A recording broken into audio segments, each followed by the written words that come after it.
आज की वीडियो में आपको बताऊंगा कि यूरोपियन कंट्रीज में खर्चा कितना होता है जो पाकिस्तानी या इंडियन वहां पे रहते हैं। और कमाई तो मैंने पहली वीडियो में बता दी थी, लेकिन वो खर्च कितना करते हैं, बचत कितनी होती है। एक बंदा अगर 40-50 लाख रुपया लगा के इलीगल तरीके से यूरोप जाता है तो क्या ये सौदा जो है ना वो घाटे वाला है या मुनाफे वाला है, कितने साल लगेंगे उसको ये पैसे पूरे करने के लिए। बड़ी दिलचस्प वीडियो है, बड़ी इंफॉर्मेशन इसमें मैं देने वाला हूं। और फिर आप वीडियो को एंड तक देख के कमेंट कीजिएगा कि आपको वीडियो में कोई चीज मिस है तो वो मैं आपको दोबारा नेक्स्ट वीडियो में बता सकता हूं। सबसे पहले हम बात करेंगे, अच्छा पिछली वीडियो में मैंने बताया था कि नया बंदा अगर यूरो में जाता है तो उसको 40 यूरो, तकरीबन 40, 35, 45 यूरो एक दिन की सैलरी मिलती है। काम मजदूरी ही होती है अपने पाकिस्तानी के साथ। ये मैं डिटेल के साथ वीडियो बना चुका हूं, उसका लिंक आप डिस्क्रिप्शन में देख सकते हैं, वो देख सकते हैं। तो इस वीडियो में सिर्फ मैं बताऊंगा खर्चा कितना होता है। देखें, तो सबसे पहले हम बात करेंगे कि वहां पर जो आपकी कमाई है, जैसे मैंने पहले बताया था कि जो एवरेज नए बंदे की सैलरी है वो है 40 यूरो एक दिन के।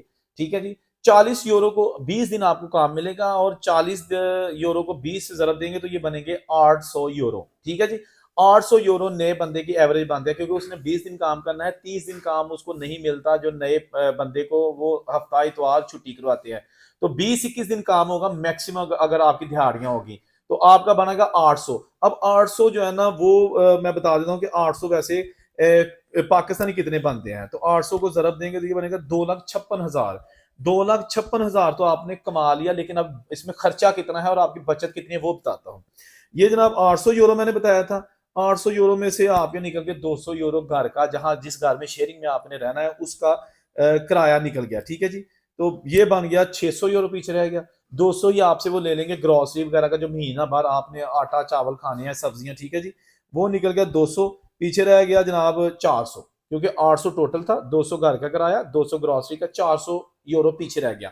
400 में से आपको मोबाइल का भी खर्चा देना होगा और आपने आमदरफ्त जो टिकट वगैरह होती है घर डेली काम पे जाना उसका भी, तो कभी को कॉफी वगैरह भी आपने पी ली, तो ये मैं 100 इसका निकाल देता हूँ टोटल जो आपको एक्स्ट्रा चाहिए होता है।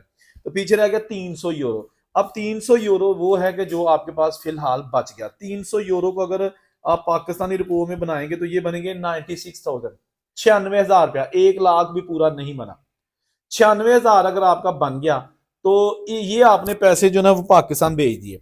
अब आप खुद अंदाजा लगाएंगे कि इस 96,000 रुपए से पाकिस्तानी जो आपका घर है उन्होंने खर्चा भी करना है, तो जो आपने एजेंट को दिए थे 40-50 लाख वो कब पूरे होंगे भाई। 96,000 आपने भेज दिया, वो खा लिया घर वालों ने, बिजली के बिल हो गए, जो भी खाना पीना ये वो, तो वो आपका तो चला गया। वो जो 45,000 या 50,000 आपने एजेंट को दिया वो कब पूरा होगा, यह गल जरा ध्यान ना सोच के तो फिर कोई अगला स्टेप लेना। अच्छा, इसके बाद ये होता है कि वहां पर बहुत सारे ऐसे लोग हैं कि जो जाते हैं और जाते ही वहां पे असाइलम कर देते हैं। जो असाइलम का तरीकाकार है ना वो अब बड़ा मुश्किल होता जा रहा है। अगर आप ये समझते हैं कि असाइलम करके पेपर ले लेंगे तो ये थोड़ा मुश्किल है।